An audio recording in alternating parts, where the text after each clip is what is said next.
Yeah. I want to come back to Celestine now. One of the things that both women have talked about here is that both Heather and Michelle have talked about that incredibly difficult transition that I think it's incredible. It's very hard for any of us to understand what it is like to lose two senses, and two senses so linked to communication, to human communication. How does Able Australia work with its clients? We have a number of professionals on board that support the clients. We have speech therapists, we have case managers, we have a psychologist, and professionals that are well trained, that have come from backgrounds of experience in the area of vision and hearing loss, or the single sensory loss, so that it's very important that we have experienced people from the field who provide this sort of support, and we like to credit ourselves with the quality of service delivery we provide, because we are quite unique, Robin, in this area. We are the only organisation in Victoria that is an organisation solely for people who are deaf-blind. We started as an organisation back in the 60s, providing support to the mums who had rubella during the epidemic in the late 60s, and we've virtually grown from them. So, but now, how many clients do you work with each year? Each year, we don't work with as many as are on the waiting list, I might say, but we work with hundreds each year, and the demand is just growing and growing. Now, do you work in with other agencies who also work with people who've perhaps got one sensory loss? Yes. I'm assuming for most people, is there a transition period, or are some people born with the dual sensory loss?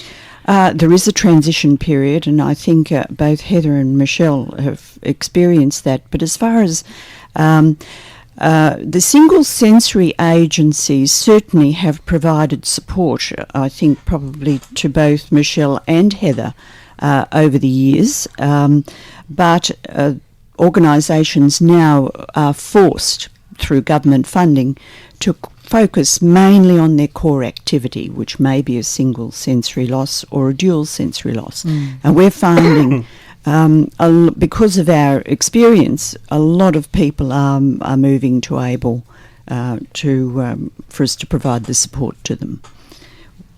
Now, Heather, can I ask you, you get around on public transport, I understand, quite comfortably now, and have been doing so for 18 years. How do you communicate with people when you need to? As you said, I've been travelling probably more than 22 years now on public transport. I do travel quite a bit. I have a communication book that I keep with me that has pages in it, that has some braille. Like, I've used some Dymo tape to put some braille wording on it that also has, the English print on it, so that I can show staff what it is that I want, what train I want to catch, or where it is I'm trying to go. I usually go and meet with the transport staff to make sure that I can sit, near where the driver is, to make sure that getting on and off the train is assisted. If there's an emergency and something happens, then I ask people just to draw the letters of the alphabet on my hand and write on my hand to me. Some people use a bit of mime, but writing on my hand is good. If I'm on the bus or the tram, or sometimes the tram, I'm quite familiar with the ones I catch, and increasingly more and more staff are getting to know me, and staff are receiving, a bit of training on how to assist me when I travel. It's been 22 years, so I've been doing it a long time. And what about in shops and so on? Shopping, when I go shopping, I might just go to my local milk bar and buy a few things there, and that's okay with them writing on my hand or whatever. But if I need to do a grocery shop, then I have somebody from Able Australia, a support worker, that comes with me, takes me to pay my bills and to buy my groceries. So that's very important that I have that support staff, because I can't see prices and colours and things. So it's important I have somebody to support me through that process.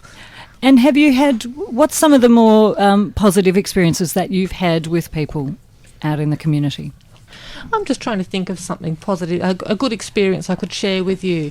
Often I'll be in the street and people will come up to me and, tap their arm on my shoulder and say hello and, maybe write the first letter of their name on my hand if it's someone I know, and then I'll know who it is, or they'll come and talk to me through my support worker. But having people greet me in the street is really good. I have a lot of instances of people coming out and, talking to me in the street, and that's really positive. That's a good feeling. Yes, absolutely. Michelle, if I can ask you, I know that some of the clients here at Vision Australia talk about perhaps being killed with a bit too much kindness sometimes. They're offered help when they're actually not looking for it. Does that happen to you? Yes, it can. It depends. I think one of the difficulties is that I think because my disability, blindness, I suppose in a sense is my primary disability and my deafness is my secondary disability, because people will see me with my guide dog, a lot of people will start talking and don't realise that I also have a profound hearing loss.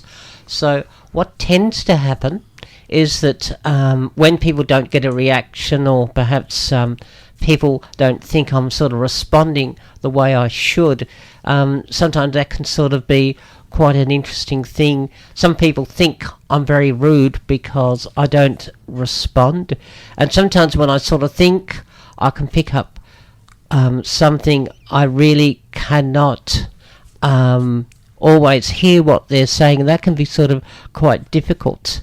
So do you just try and explain very quickly what the situation is, and then people can account for that, or do you find sometimes it can escalate to a difficult situation? Yeah, I tend to have to say to people, it depends on the situation. Most times people are helpful.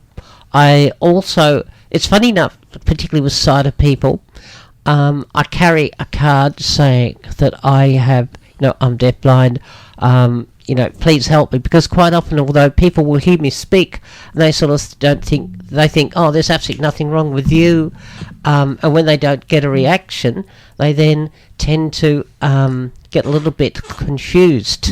Quite often, my guide dog, Logan, is a very much of an icebreaker with people, and people sort of, I know, will be asking, what's his name, have you had him long, and all the usual sort of questions we're asked. But sometimes when I don't realise they're speaking to me, I use pen and paper if I need to communicate with somebody, but however, we cannot have an interpreter with us all the time, which is when we do have an interpreter, it is just amazing how they help us to link in with the community. As Heather has her support workers, I have my support workers. I live in country Victoria in Traralgon, and I travel from Traralgon on public transport to university. I'm studying over at La Trobe Uni, and I travel independently. I think the sort of thing that we have to do is when, let's say, I've got the train out to Heidelberg and then perhaps get the bus out to La Trobe Uni, I have to sort of travel in the first carriage and ask the driver to please tap me on the shoulder when I arrive at Heidelberg, because I can't adequately hear the announcements on the train. So there are different ways of working around these situations. Now, I think it's important to realise that Able Australia have, over the time, it doesn't take 5 minutes to teach us these skills. As Celestine can tell you, it can take quite considerable time to really, really take these skills on board that the professionals do teach us.